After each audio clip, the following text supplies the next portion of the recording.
제가 보기에 가장 큰 변환점은 2007년 WTO 가입인 것 같아요.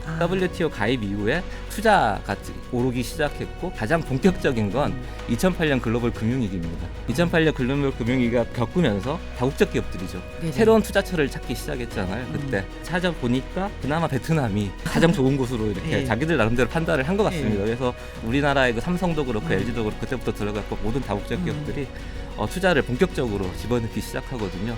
그러면서 베트남 수출도 갑자기 이렇게 확 증가하는 그런 모습을 저희들이 보게 됩니다.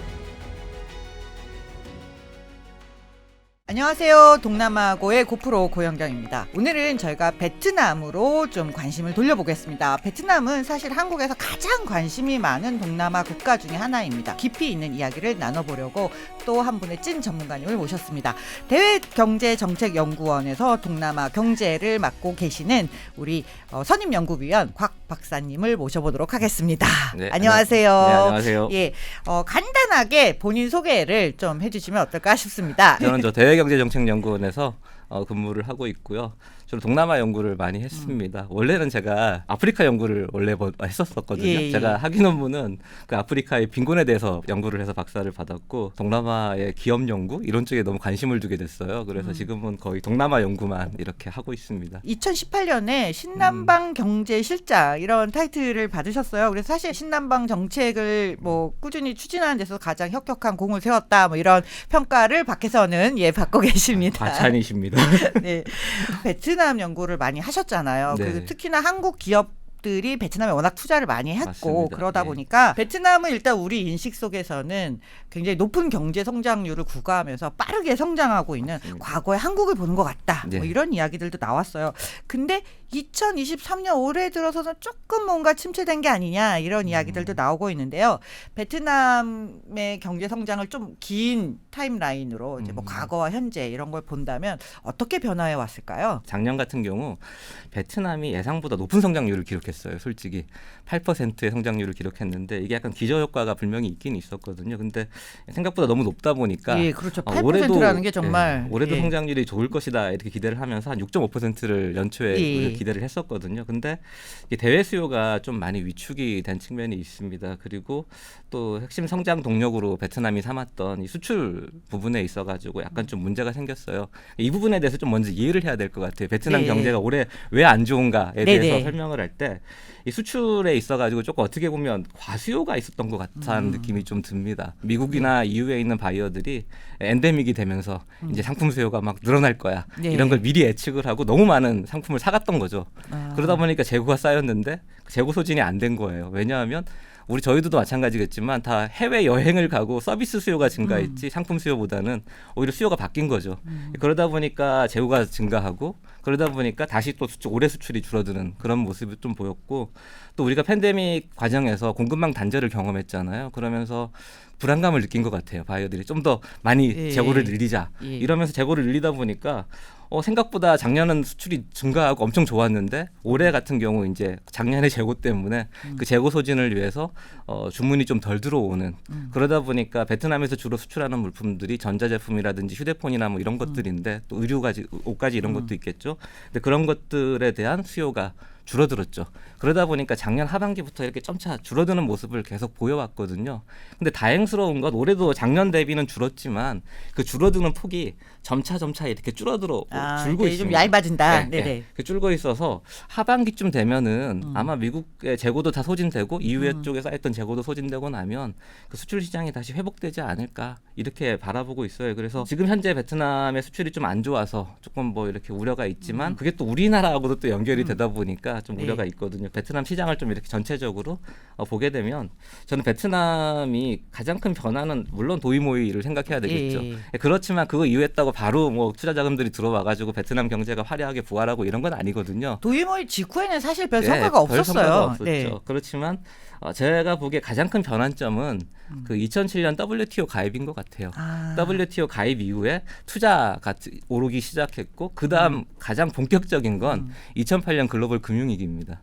아. 2008년 글로벌 금융위기가 끝나고 나서 그 겪으면서 우리 다국적 기업들이죠. 네네. 새로운 투자처를 찾기 시작했잖아요. 그때 그 찾아보니까 그나마 베트남이 가장 괜찮다. 투자처로서 가장 좋은 곳으로 이렇게 예. 자기들 나름대로 판단을 한 것 같습니다. 예. 그래서 우리나라의 그 삼성도 그렇고 LG도 그렇고 그때부터 들어갔고 모든 다국적 기업들이 투자를 본격적으로 집어넣기 시작하거든요. 그러면서 베트남 수출도 갑자기 이렇게 확 증가하는 그런 모습을 저희들이 보게 됩니다. 그리고 수출에 있어서 품목도 예전에는 섬유봉제, 노동집약적인 산업이 대부분이었다면 그 이후부터는 이제 좀 더 고부가가치인 전자제품 쪽으로 이렇게 옮겨가는 것들을 볼 수가 있거든요. 그래서 그런 게 아마 변환점이지 않았을까. 또 두 번째 변환점을 하나 또 찝는다면 코로나19 팬데믹이죠. 베트남으로 그렇게 몰리던 투자가 갑자기 이제 줄어들어 버리는 그런 모습을 보게 되거든요. 베트남이 좀 잘 극복을 했으면 좋았는데 강력한 봉쇄 조치를 취하면서 들어가 있는 기업들을 좀 당황스럽게 하는 모습을 좀 보이기도 했었습니다. 그러면서 양국 간에 오해 같지 않은 이상한 오해들도 많이 생기고 네네. 정말로 돈독한 관계임에도 불구하고 예. 신문 기사의 댓글들을 보게 되면 거의 베트남은 그 사회주의 국가고 공산당이 지배하는 국가고 우리가 거래를 하면 안 되는 국가처럼 예. 이렇게 묘사가 되는 게 많이 올라왔었거든요. 근데 뭐 따져보면 우리가 가장 많은 흑자를 보는 나라가 결국은 베트남인데. 그러니까요. 그걸 좀 잘못 생각하시는 것 예. 같아요. 그러니까 한국이 가장 누적 투자로서 베트남에 가장 많이 투자한 것도 맞지만 우리는 베트남에서 가장 많이 또 흑자를 보는 나라거든요. 예. 그래서 그것에 대해서도 좀 어느 정도 이해를 예. 하셔야 되거든요. 그래서 또 베트남 국민들이 또 생각보다 우리 한류를 너무나 사랑합니다. 너무 그런 좋아하죠. 면도 있고 또 우리 상품에 대해 선호하는 면도 있고 그래서 그런 면도 좀 같이 고민해야 되는데 코로나19 팬데믹 과정에서의 그 베트남의 투자 기업에 대한 조치 이런 좀 문제점도 한번 우리 같이 고민해야 될 부분이 분명히 있고 기업에 대해서 문제를 생각할 때 좀 고민할 부분이 있다라는 거고요. 그 다음에 그 미중 패권 경쟁. 네네. 이것도 상당히 큰 문제였죠. 이게 패권 경쟁이 생기면서 탈중국 기업들이 베트남을 향하는 게 2018년, 19년에 이렇게 목격이 됐었는데 갑자기 코로나19 팬데믹이 겪으면서 투자처들이 갑자기 사라진 거니까요. 예. 그래서 그게 참 어떻게 보면 베트남이 좀 더 그때 성장할 수 있었는데 그게 정체돼 버리는 변환점이라고 할까요? 그런 걸 좀 얘기 드릴 수 있을 것 같아요. 수출이 이렇게 줄어드는 폭이 약간씩 줄었다고 했잖아요. 예. 그러면 베트남은 살아나고 있는데 우리하고의 관계도 살아나고 있는 거예요. 그러니까 경제적 뭐 무역량이라든가 투자 예. 이런 것도 살아나고 있는 중인가요? 그게 어떻게 보면 베트남 경제랑 우리 경제가 분리되어져 있는 것처럼 사람들이 생각하시는데 그게 아니거든요. 둘은 서로 연결되어져 있습니다. 네네. 가만히 보시게 되면 우리나라가 베트남으로 무엇을 수출하고 있느냐를 한번 생각해 보셔야 돼요.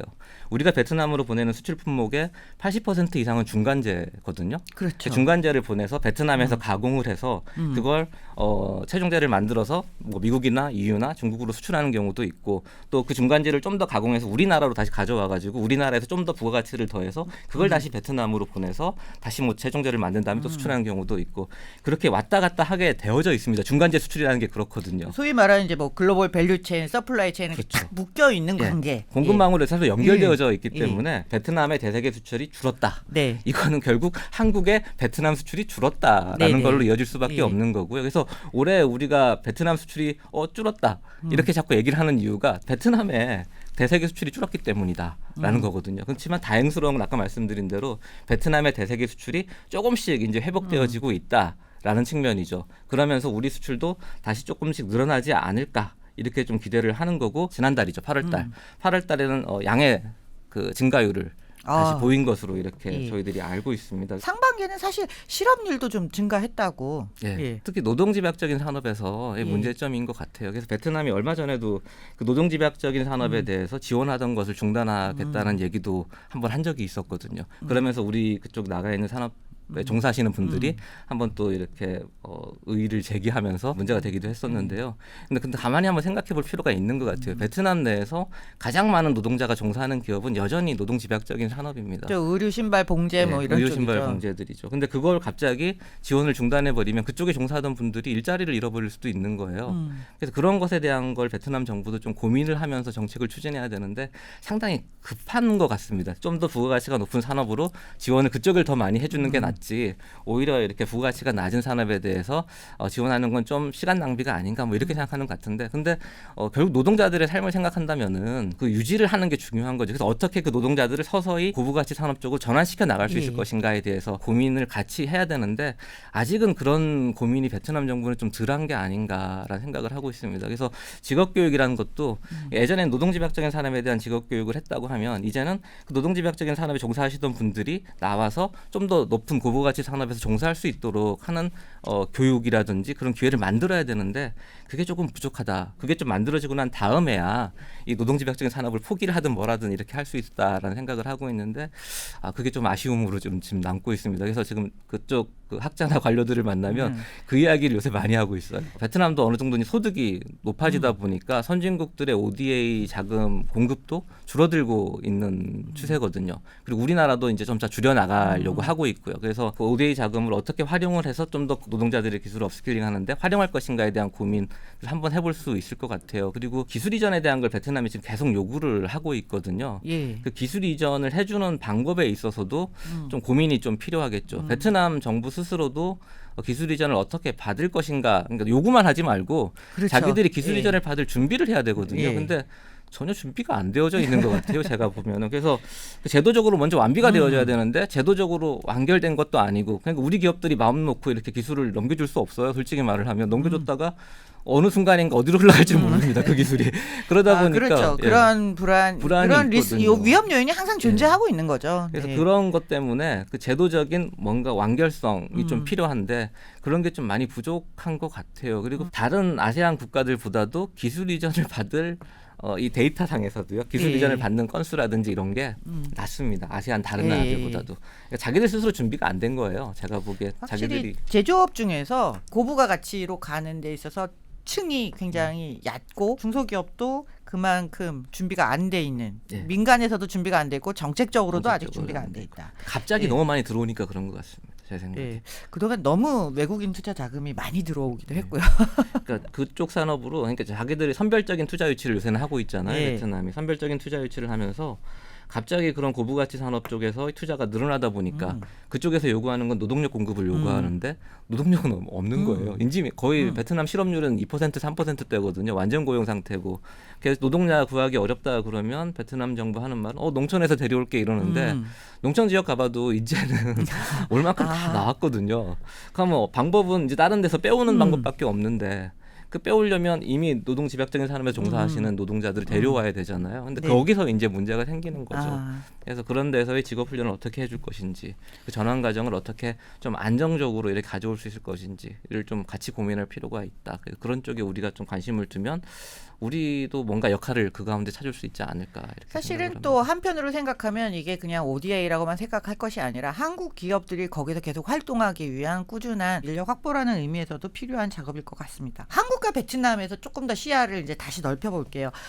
말씀해 주신 대로 굉장히 많은 투자 자금이 들어오고 또 많은 기업들이 베트남을 향해 갔습니다. 한국뿐만 아니라 일본, 중국, 뭐 미국, 유럽 등 뭐 선진국들이 베트남을 바라보는 시각도 많이 달라졌어요. 그래서 글로벌 시장에서 베트남의 존재감 얼마나 달라졌을까요? 7월 달에 제가 베트남 갔었는데요. 그때 제가 자주 만나는 학자한테 한번 물어봤어요. 그 학자한테 야, 요새 베트남 위상이 많이 달라진 것 같은데 어떻게 생각하냐? 그러니까 그 친구 하는 말이 자기들도 그렇게 느낀대요. 그래서 베트남 국민들도 이미 그렇게 느끼고 있고 페이스북이나 이런 데 글 올라오는 걸 보면 그렇다라고 자기들 스스로 인정을 하더라고요. 바로 그래서 좀 겸손하면 안 될까 이런 생각을 하긴 했는데 그래서 자기들이 그래서 그러면서 그것에 대해서 제가 한번 좀 나름대로 또 고민을 이제 경제적으로는 어떤가에 대한 고민을 다시 또 제가 해봤거든요. 그래서 2010년만 하더라도 이 중간재를 흘러가는 모습을 그림을 그려보니까 베트남하고 중국만 연계되는 그런 모습밖에 목격이 안 되더라고요. 근데 2020년을 그림으로 그리니까 이게 베트남하고 한국, 미국, 일본, 중국, 대만까지 이렇게 연결되어져 있습니다. 그래서 이게 대만까지 연결되어져 있다는 다 반도체까지 다 연결되어져 있다는 거죠. 그래서 이 공급망에서 어느 정도 베트남이 이제 중요한 역할을 하고 있고 위치를 차지하고 있는 게 아닌가 그런 모습을 느낄 수가 있었고요. 또 이 제조업에서 당연히 그러다 보니까 이 제조업 부문에서는 유상이 어느 정도 이제 올라갔다라고 봐야 될 것 같습니다. 근데 이제 문제점이 또 있어요. 공급망상 위상이 올라간 건 좋아요. 그런데 중국의 의존도가 너무 높아요.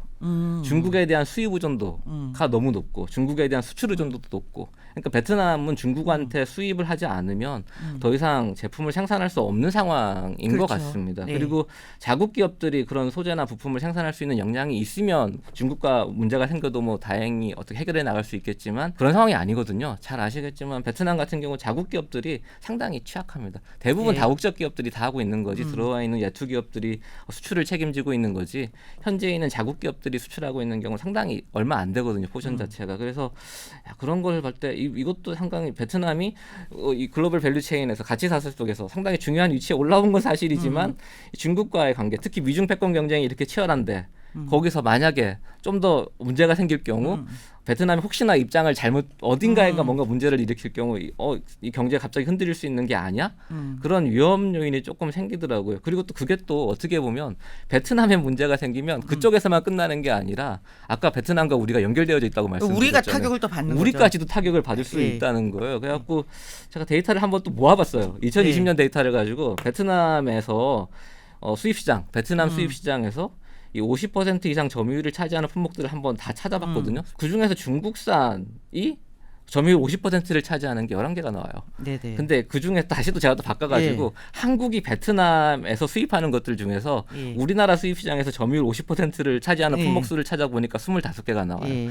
근데 그 25개 중에서 아까 말한 그 11개가 겹치는 거예요. 그렇죠. 그래서 겹치다 보니까 중국에 문제가 생겨버리면 11개 반절이죠. 거의 절반의 공급이 중단돼 버리고 우리 생산에도 같이 문제가 벌일 수 있는 게 아니야? 이런 게 되더라고요. 그래서 그럼 베트남이 중국의 의존도를 낮추는 것에 대해서도 우리가 같이 좀 고민해야 되는 게 아닌가라는 생각이 들었어요. 그런 면에서 이 공급망이라는 측면에서 봤을 때 이 베트남의 공급망 안정성이 그 베트남만의 문제가 아니라 우리의 생산과도 관계가 된다, 연계가 되어진다라는 거고 또 우리의 생산망에서 문제가 생기면 우리의 문제가 끝나는 게 아니라 이건 또 솔직히 미국이나 일본 다 같이 문제가 또 생길 수 있는 거거든요. 그래서 그런 쪽에서 우리가 베트남을 너무 중요한 나라가 이미 돼버렸기 때문에 이 베트남을 혼자 이렇게 예전처럼 그 나라에 문제가 생겨도 뭐 별 문제 없을 거야 이렇게 생각해서는 더 이상 안 된다. 그렇게 생각을 하고 있습니다. 이 양국 관계에서 베트남은 어떤 지금처럼 계속 갈 것인지 또 그 경제적 영향력은 어떻게 변할 것인지 좀 전망을 이야기해 주시면 좋을 것 같습니다.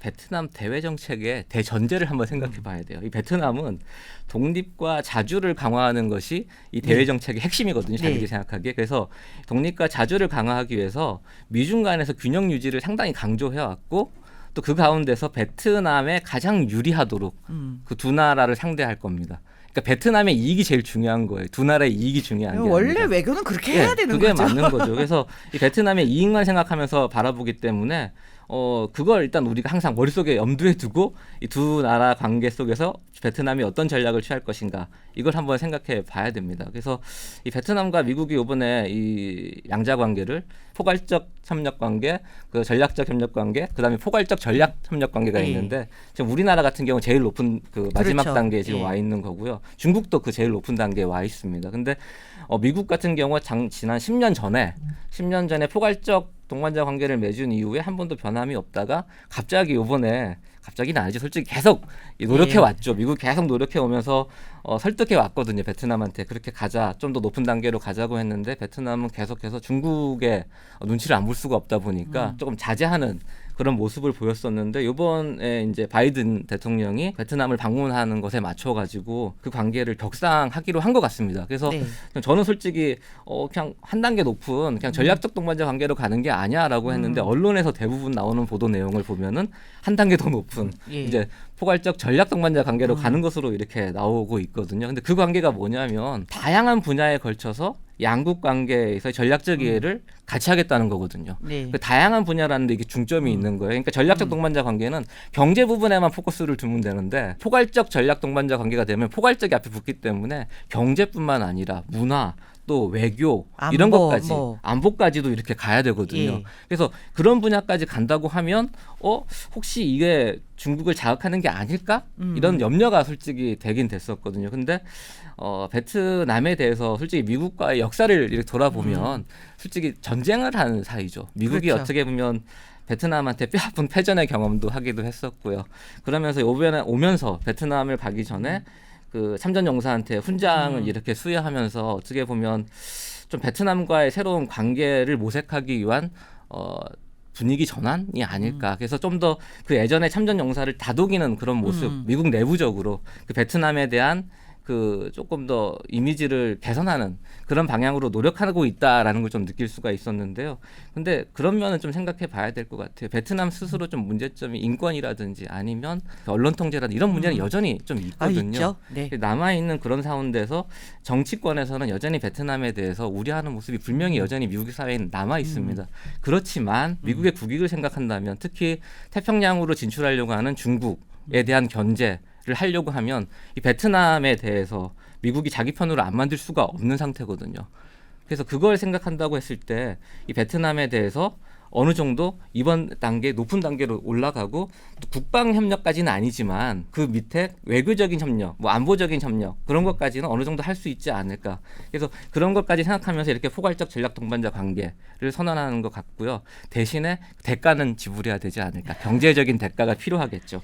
그래서 경제적으로 미국이 베트남에 무엇을 해줄 것인가. 예, 지금은 뭐 사실 그게 가장 관심사인 것 같습니다. 그거를 봐야 될 것 같아요. 예. 그래서 지금 미국 같은 경우는 베트남의 최대 수출 시장이거든요. 그렇죠. 예. 그러니까 최대 수출 시장, 두 번째 수출 시장 중국이지만 중국은 수입이 더 많습니다. 오히려 중국에서 수입을 적자를 보죠. 예, 그리고 중국에서 흑자는 수입하다가 미국에서 보고. 예, 흑자는 미국에서 보고. 그래서 최대 수출 시장인데 근데 상대적으로 또 근데 미국이 베트남에 투자는 별로 안 했어요. 베트남 내에서 11위 정도밖에 안 돼요. 요번에 아마 뭔가 모르겠지만 베트남이 아까 제가 그 경제 구조를 업그레이드하는 게 필요하다라고 말씀을 드렸는데 그런 쪽에 기여할 수 있는 투자가 많이 들어가지 않을까. 여기서 제일 중요한 산업 분야를 뭘로 보시는 걸까요? 첨단 기술은 이제 막바로 가기는 그렇게 쉽지는 않을 것 같고 뭐 네. 에너지? 에너지도 중요하죠. 네. 그러니까 베트남 같은 경우에 올해 전력 부족 문제가 좀 있었거든요. 근데 그 전력 부족 문제를 한번 가만히 보면 베트남의 발전 설비 문제를 보면 남쪽 지방에 태양광 발전 시설이 잘 되어져 있어요. 근데 북쪽 지방으로 이렇게 연결할 수 있는 송전망이 좀 안 좋거든요. 그러다 보니까 베트남 내에서 잉여 전력이 있음에도 불구하고 전력 부족 문제를 북쪽 지방에서는 겪는 거예요. 네네. 근데 전자산업이나 이런 것은 전력이 상당히 중요한 그럼요. 재원, 필요한 인프라거든요. 근데 그게 없다 보니 이번에 좀 어려움을 겪다 보니까 자기들 스스로 그에 대한 지원이 필요하다고 느꼈을 것 같아요. 근데 이걸 떠나서 이번에 바이든 방문 전에 이미 작년 12월 달로 제가 기억이 되는데 G7과 또 유럽의 몇몇 국가들과 관계 속에서 저스트 에너지 트랜지션 파트너십 그걸 체결을 했었어요. 체결하면서 베트남 정부한테 뭐 155억 달러를 지원하는 것으로 했고 그 에너지 전환 속에서 그린 에너지를 확충하는 거 뭐 이런 그 관련된 인프라 설비 이런 것에 대한 걸 하면서 그 탄소 배출을 줄이는 거 좀 더 예전 플랜보다 좀 더 그 스케줄을 앞당기는 거 이런 것에 대한 내용을 체결했거든요. 그런 면에서 봤을 때 그것도 어떻게 보면 새로운 산업으로서 베트남이 관심을 그 돈을 써야 되잖아요. 집행을 해야 될 것이고 그 가운데 우리 기업들한테도 기회가 떨어질 수 있지 않을까. 그런 분야를 어떻게 우리가 찾아낼 수 있을 것인가도 상당히 중요하죠. 그러니까 첨단 산업이 육성하기 위한 인프라가 일단 필요한 거잖아요. 그 인프라가 그렇죠. 에너지인데 그 에너지 부분에 있어서 새로운 기회가 그런 측면에서 생길 수 있는 거죠. 그 에너지 전환 쪽에서. 그러면 이제 에너지 전환은 그렇게 해서 진행이 되고 이거와 발 맞춰서 이제 이 안정적인 전력과 에너지 공급을 바탕으로 해서 좀 더 첨단 산업으로 이행하는 그림 속에서 미국의 투자가 큰 역할을 하게 될 것이다라고 볼 수 있을 것 같아요. 저는 그렇게 생각을 하고 있고 또 미국도 마찬가지로 베트남으로 탈중국 기업들이 많이 들어왔잖아요. 그걸 통해서 공급망의 안정성 이런 거를 좀 어느 정도 또 확보할 수 있지 않을까. 서로 윈윈할 수 있는 메리트가 분명히 있다 이렇게 생각을 합니다. 산업별로 보면 지금 저희가 이제 뭐 에너지를 기반으로 이제 좀 더 첨단 산업으로 갈 것이다라고 얘기는 했지만 또 한편으로 앞서서 이야기하기를 우리가 뭔가 그 고부가 가치의 제조업이 약간 불안하다. 아직 준비가 안 됐다. 그걸 베트남도 알고 있어요. 베트남도 알고 있기 때문에 그렇게 빈 패스트에 목숨을 건 게 아니냐라는 저는 생각이 들거든요. 베트남에서 가장 대표적인 그룹이라고 하면 빈그룹입니다. 빈그룹의 창업자는 이제 동구권으로 유학을 갔다가 거기서 베트남 쌀국수와 라면을 만들어서 대단히 성공을 하고 라면 회사를 네슬레에 매각한 후 그 돈을 가지고 베트남에 들어와서 부동산 사업을 하다가 제조업에 뛰어들어서 빈패스트를 만들어서 스마트폰도 만들고 하다가 좀 잘 안 됐습니다. 네, 아시겠지만 예. 그러다가 전기차로 갔어요. 네. 왜 스마트폰은 안 됐고 전기차는 될까요? 뭐 이런 이야기를 좀 드리고 싶어, 뭐 여쭤보고 싶어요. 전기차든 스마트폰이든 전 둘 다 약간 문제가 있다고 봐요. 솔직히 말씀을 드리면. 그러니까 산업이라는 건 좀 어느 정도 내부적으로 성숙된 단계를 밟아 올라가는 게 맞잖아요. 근데 갑자기 부동산 하던 분이 갑자기 제조업으로 넘어와서 스마트폰을 만들고 전기차를 만들겠다고 하는데 그게 과연 품질 수준이 국제 기준에 부합할 수 있느냐. 그거부터가 일단 문제죠. 네. 아무리 만들어도 그 수준을 따라가기는 어렵다라는 생각을 저는 일단 듭니다. 그래서 스마트폰도 해보니까 장벽이 높죠. 우리 삼성도 들어가 있고 삼성한테 일단 치일 거라는 생각이 당연히 들고요. 삼성도 아이폰에 힘들어 하잖아요. 그런 가운데 아이폰이 계속 이렇게 지금 두세 개 나오는 스마트폰은 솔직히 힘들다라고 자기적 수준을 판단했을 것 같고, 전기차는 그나마 아세안에서 다 내연차밖에 없었기 때문에 새로운 기회가 되지 않을까 이렇게 판단을 했을 것 같아요. 아세안 대부분 나라들이 지금 전기차로 가기 위해서 많은 노력을 지금 하고 있고 정책적 지원을 펼치고 있잖아요. 뭐 태국도 그렇고 인도네시아도 그렇고 베트남도 마찬가지고요. 상당히 빠르게 인식한 게 아닐까 싶습니다. 그러니까 경영자로서의 감이라고 그럴까, 뛰어나신 분인 것 같아요. 그래서 세상이 변하는 걸 보니 그쪽으로 간다는 걸 빨리 이렇게 캐치를 하신 거고, 그럼 전기차로 가자. 라고 해서 내연차 생산하시다가 내연차도 금방 1년 만에 접어버렸잖아요. 접고 바로 전기차로 옮겨가셨는데, 물론 그 경쟁력 때문에 그렇겠지만, 그래서 캄코가 그 전기차가 경쟁력이 있느냐에 대한 고민이 또 잠시 해봐야 돼요. 우리 스스로도 판단해 봐야 되는데, 제가 그래서 베트남에 전기차를 한다 그러길래 제가 그 또 베트남에 있는 제가 자주 만나는 학자들 또 물어봤어요. 야, 이 베트남 니도 전기차 한다 그러는데 또 가능성이 있다고 생각하냐? 그러니까 대충 하는 처음 말이 그거였습니다. 일단 충전 인프라가 없다. 그래서 내수 힘들 건데 그 말이었고, 두 번째가 뭐냐면 이 전기차가 보급이 되더라도 이 충분한 전기를 공급할 수 있느냐에 대한 문제가 있다.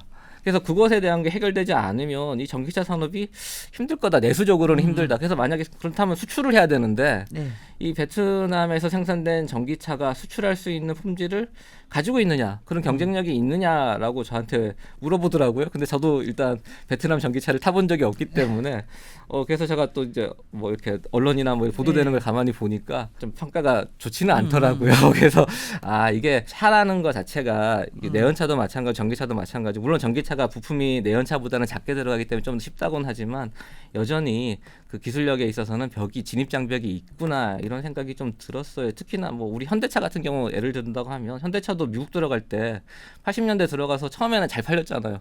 그렇지만 그 사후 서비스가 제공 안 되면서 혹평을 받고 실패했죠. 그러다가 심지어 저가 모델로 들어갔기 때문에 그나마도 많이 판 거죠. 그러다가 이제 10년 10만 마일, 저도 그 유학할 때 그 혜택을 봤었는데요. 이 10년 10만 마일 제공하면서 미국 사람들이 얘들이 뭔가 자신감이 있네 하면서 그나마 자리를 잡고 이제 거의 한 들어간지 80년대에 들어갔으니 거의 한 50년 가까이 된 거죠. 그래서 그러면서 이렇게 시간이 쌓이면서 내공이 쌓이면서 자리를 잡은 건데, 이제 곧 만들어가지고 그걸 수출하겠다? 참 힘들지 않을까 그렇게 생각합니다. 공장 돌릴 전기도 지금 마련하기가 빠듯한데 전기차로 가는 건 조금 시간이 더 걸릴 것 같고, 아마 전기 오토바이를 저는 먼저 좀 더 추진하지 않겠냐. 그래서 이번에 미국에서도 전기 오토바이 얘기를 많이 했어요. 네, 저도 당연히 그게 맞다고 봅니다. 일단 베트남의 가처분 소득을 생각을 해야 되겠죠. 차 가격이 뭐 미국 시장에서 지금 팔리고 있는 그 아까 말한 빈패스트 차가 거의 4만 불이 넘더라고요. 4만 불, 가장 시작하는 단가가 4만 불에서 시작을 하던데, 베트남에서 4만 불 차를 살 수 있는 사람이 몇이나 있을까? 물론 충전 인프라도 안 될 문제가 있지만, 그래서 이 가계 가처분 소득을 생각하면, 그리고 또 충전 설비 이런 걸 생각한다고 하면 이 전기 오토바이가 먼저 전기차보다는 먼저 갈 것 같다. 그리고 베트남 같은 경우는 전체 인구 중에서 절반 가까이가 다 뭐 MZ 세대들이잖아요. 그 젊은 세대들은 무슨 그렇게 돈이 많아가지고 바로 그쪽으로 가겠습니까? 오토바이를 지금 타고 있고 또 오토바이로 가는 게 맞겠죠. 수요를 생각한다고 하면, 소비층을 생각한다고 하면 일단은 전기 오토바이가 먼저가 아닐까, 그렇게 생각을 하고 있습니다. 경제가 성장을 한다면 자본시장에 대한 흐름도 볼 수밖에 없습니다. 물론 투자가 이루어져야 되니까요. 그래서 요즘 돈의 흐름이 어떤가, 이런 얘기를 좀 여쭤볼 수밖에 없는데, 작년에 8% 경제 성장률 하고 이럴 때 주식시장도 괜찮았잖아요. 그렇죠. 요즘은 좀 어떤가요? 요즘도 베트남으로 들어가는 자본이 그렇게 나쁘지는 않은 것 같다는 생각을 하고 있습니다. 저도 솔직히 주식 투자를 하는 사람은 아니라 가지고 예. 경제학자 중에서 주식해서 돈 번 사람은 케인즈밖에 없는 것으로 알고 있거든요. 그래서 저도 주식을 하면 망하기 때문에 파이낸스 전공자 중에는 네. 경제학자보다는 좀 더 돈 버시는 분들이 많은 것 같습니다. 저희들은 저는 아니에요. 저도 대부분이 다 아니에요. 리스크 어벌서라 가지고 위험 회피자들입니다. 예. 그러다 보니까 좀 그렇게 돈을 버는 사람들은 없지만, 근데 중국 경기가 워낙 안 좋다 보니까 이 중국으로 들어가던 자본들의 방향이 베트남으로 이렇게 들어가고 있는 게 아닌가 싶어요. 그리고 또 베트남 스스로도 자본을 늘리기 위해서 노력을 많이 하고 있는 것 같습니다. 그러니까 특히 제가 베트남 같은 경우 물가를 관리를 잘하고 있느냐를 제가 자주 보고 있는데, 베트남이 물가 관리 목표가 4%거든요. 네. 그 4% 미만으로 이렇게 관리를 하고 있고 그에 대한 자신감도 있는 것 같아요. 그러니까 자꾸 금리를 낮추는 거죠. 예. 금리를 낮추다 보니까 시중에 도는 자금이 늘어나는 거고, 그러다 보니 주식가도 올라갈 수 있는 거고. 그래서 그런 면에서 봤을 때는 어느 정도 베트남의 이 자금 흐름이 좀 더 이렇게 안정적으로 돌아가고 있는 게 아닌가라고 지금 보고 있고, 환율도 그렇게 나쁘지는 또 않습니다. 특히 뭐 물론 좀 선진국에서 금리가 좀 안정이 돼야 좀 더 바람직한 모습으로 이렇게 가겠지만, 근데 지금 돌아가고 있는 걸 보면 약간 선진국의 금리도 좀 더 하반기 되면 안정화되지 않을까 이렇게 지금 예측들을 다들 하고 계신 것 같더라고요. 그래서 아마 이 베트남 시장에서 좀 더 안정적인 방향으로 이렇게 자금 흐름이 흐를 수 있지 않을까 이렇게 지금 생각을 하고 있습니다. 저희가 MZ 세대 많다. 그리고 워낙 뭐 풍부한 노동력이 있다. 네. 젊은 인구가 많다. 이런 게 베트남 경제의 뭐 성장의 원동력, 장점으로 꼽혔어요. 근데 최근에는 베트남도 출생률이 매우 낮아지고 있다라는 예. 보도가 나왔습니다. 예. 그래서 저도 그게 걱정이에요. 근데 지금 다행히 그래서 제가 생각하기엔 2050년까지는 지금 있는 세대 인구가 워낙 많기 때문에 예. 2050년까지는 그나마 좀 괜찮을 것 같다라는 생각을 하고는 있는데요. 근데 베트남 지금 현재 모습을 보게 되면 일단 2020년에 65세 이상 인구가 전체 인구의 한 7% 이상을 차지했거든요. 이게 7%라는 기준이 고령화 사회를 구분하는 기준입니다. 그래서 이미 베트남도 고령화 사회가 돼버렸어요. 곧 그래서 아마 2040년도 고령 사회로 넘어갈 뭐 이런 확률이 높은데, 근데 그나마 지금 현재 상황은 워낙 젊은 인구가 많기 때문에 지금 당장은 그 뭐 인구가 없어가지고 뭐 문제가 된다 이렇게 염려하지는 않아도 되겠죠. 근데 곧 20년이라는 시간은 금방 가거든요. 그래서 베트남이 어떻게 그걸 미리 예측을 하고 미리 전망을 하고 산업 구조를 개편해 나갈 수 있을까? 그걸 미리 자기들이 준비를 해야 되겠죠. 그 준비를 하고 있냐 안 하고 있느냐 지금 전부터 계속 보고 있고, 그 과정 속에서 아까 말한 그 첨단 산업을 유치하려고 그러고 그런 쪽 산업으로 이행하기 위해서 지금 계속 무리하게 막 이렇게 던지고 있는 그런 거를 좀 보게 되는 것 같습니다. 그래서 자기 스스로 문제점을 안다는 건 좋은 것 같아요. 삼성전자는 어느 사업부가 가장 돈을 많이 벌까요? 여기서 확인해 보세요. 3프로TV 데이터 센터. 문제점을 알고 있으면 해결 방안은 찾거든요. 근데 그렇죠. 문제점을 모르면 갑자기 샥이 옵니다. 그래서 베트남은 그래서 저는 상당히 긍정적으로 봐요. 그런 예. 면에서는 베트남이 해결해야 될 게 하나가 있어요. 소재 부품 산업 말씀을 이렇게 네네. 드렸었잖아요. 근데 베트남 산업을 가만히 보게 되면 이 수출에 있어가지고 자국 부가가치 활용도가 상당히 낮아요. 네네. 특히 아세안 국가들하고 이렇게 비교해 봐도 다른 아세안 국가들보다도 자국의 그 부가가치 활용률이 떨어집니다. 대부분 다 해외 부가가치를 활용한 수출이 대부분이거든요. 그러다 보니까 베트남 정부 스스로 자국의 소재 부품 산업을 육성하기 위해서 노력을 많이 하고 있고, 그걸 우리 기업들한테 계속 요구를 하고 있어요. 예. 우리 자국 기업들 키워달라고 얘기를 하고 자국 기업들 산업에서 생산하는 걸 써달라고 하는데 품질 수준이라든지 납기라든지 이런 문제로 사용 못 하고 있거든요. 삼성이나 뭐 대기업들은 노력을 많이 하죠. 그런 네. 기업들 육성하기 위해서 활동을 지금 다양하게 하고 있는데, 중소기업들이 문제인 것 같아요. 예. 우리 중소기업들 어떻게 해줄 것인가에 대해서 좀 고민이 좀 필요한데, 베트남 정부가 우리 중소기업들을 좀 케어를 등한시하는 게 아닌가라는 생각이 들어요.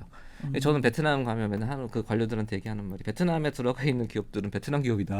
한국 기업이 아닌데 왜 한국한테 그걸 자꾸 베트남에 들어가 있는 기업을 해주라고 이렇게 얘기를 하느냐라고 얘기를 하면서, 물론 우리가 해줘야죠. 해줘야 되지만 베트남 정부도 해주는 게 맞다고 저는 생각하거든요. 그래서 베트남 정부가 우리 중소기업들한테, 우리 나가 있는 중소기업들한테 무엇을 해줄 수 있는지, 그걸 해주는 것을 통해서 자국 기업들한테 같이 이렇게 시너지를 낼 수 있는 방법이 무엇인지를 고민할 필요가 있는데, 그런 노력들을 너무 안 하는 게 아닌가. 해주기만 바라고 있고 자기들이 뭘 해줄지 고민을 안 하는 그것 좀 문제다라는 생각이 듭니다. 그래서 그 문제는 좀 베트남 스스로 좀 많은 고민이 좀 필요한 부분인 것 같아요. 그것이 안 되기 때문에 자국 기업들도 안 크는 것 같아요. 자국 기업의 그렇죠. 이 토종 기업들이 크게 하려고 자기들이 노력을 많이 하지만 그게 못 크는 이유는 너무 이렇게 보호만 하려고 하다 보니까 힘들지 않은가라는 생각이 듭니다. 그래서 그거는 좀 뭔가 자기들의 전략을 바꾸든지 뭔가 수준을 바꿔야 될 것 같아요. 순전히 베트남 차원에서만 고민을 하자면 또 어떤 부분이 좀 해결을 지금은 좀 더 집중했으면 좋겠다라고 제언을 하실 부분이 있으실까요? 그 부분도 마찬가지인데요. 다 연결되어진 것 같습니다. 다 기업들 베트남의 수출의 70%를 책임지는 건 외투 기업들이죠. 예. 그 외투 기업들이 베트남에서 갑자기 등 돌려버린다? 그럼 베트남은 문 닫아야 될 겁니다. 네. 그럼 베트남은 외투 기업들에 대해서 최대한 잘해줘야 되겠죠. 그래서 그 외투 기업들이 활동할 수 있는 환경을 만들어 주는 게 중요할 것 같고요. 그래서 그런 환경을 어떻게 만들어 나갈 것인가에 대한 고민이 일단 중요하다라는 생각이 들고요. 그다음에 그 외투 기업만 가지고 자국 기업들이 지속적으로 이렇게 성장할 수 있느냐? 못할 수 있지 않을까라는 생각이 듭니다. 그래서 그 외투 기업과 함께 작은 나라의 기업들을 어떻게 성장시켜 나갈 것인가에 대한 고민도 물론 필요하다. 그래서 아까 다 연결되는 것 같아요. 그래서 그 부분에 대한 고민이 제일 중요하고 베트남 스스로 이 공급망에 있어가지고 어떤 역할을 할 것인가에 대한 고민도 좀 해야 될 것 같아요. 그러니까 베트남이 제조업 부분에서 어느 정도 위치를 차지한다고 제가 말씀을 드렸지만 우리가 보기에 베트남에서 지금 하나 놓치고 있는 것 중에 하나 광물 자원들에 대해서 베트남 북부 지방에 지금 희토류가 많이 있거든요. 예. 그걸 개발을 하면은 베트남도 어느 정도 그러니까 광물 자원에 있어가지고 공급망에 참여를 할 수가 있고 또 우리나라의 입장에서도 그런 데 있어가지고 좀 더 다각화시킬 수 있는 여지가 분명히 있거든요. 그래서 그런 걸 개발하는 데 있어가지고 어떤 노력을 할 수 있을 것인가, 어떻게 선진국과 같이 그 티토류 같은 개발할 때는 오염 문제, 환경 오염에 대한 문제가 있잖아요. 그래서 그런 거를 이 선진국과 함께 어떻게 해결해 나갈 수 있을 것인가. 자기들 기술이 안 되기 때문에 환경을 파괴하면서까지 그걸 할 필요는 저는 없다고 생각합니다. 근데 환경 기술을 어느 정도 선진국으로부터 또 우리나라나 뭐 다른 선진국 도입을 하면서 그걸 개발해 나간다고 하면 베트남도 좋고 다른 우리 선진국들이나 다른 공급망으로 연계된 나라들도 좋고 좀 더 안정적인 생산을 할 수 있지 않을까 이렇게 생각을 합니다. 그래서 그런 부분도 우리가 좀 더 눈여겨봐야 될 부분이라고 보고 있습니다. 저는 한편으로는 또 이런 걱정도 됩니다. 이제 미국이 본격적으로 선물 보따리를 풀었을 때 한국이 지금 베트남에서 갖는 위상이 계속 유지될 수 있는 것이냐 이런 부분을 고민을 해본다면 오히려 아까 말씀해주신 그런 현지 기업들이 성장할 수 있도록 하기 위해서 양국 정부가 좀 같이 머리를 맞대고 산업 정책을 어떻게든 키워 나가는 그런 역할들을 좀 더 강화할 때 이런 구도 속에서 우리가 단순한 투자자가 아니라 좀 더 입지를 강화할 수 있는 그런 날이 오지 않을까라는 생각을 하게 됩니다. 지금까지 대외경제정책연구원의 곽성일 박사님 나오셔서 베트남 이모저모 정말 깊이 있는 이야기 많이 들려주셨습니다. 감사합니다. 네, 고맙습니다.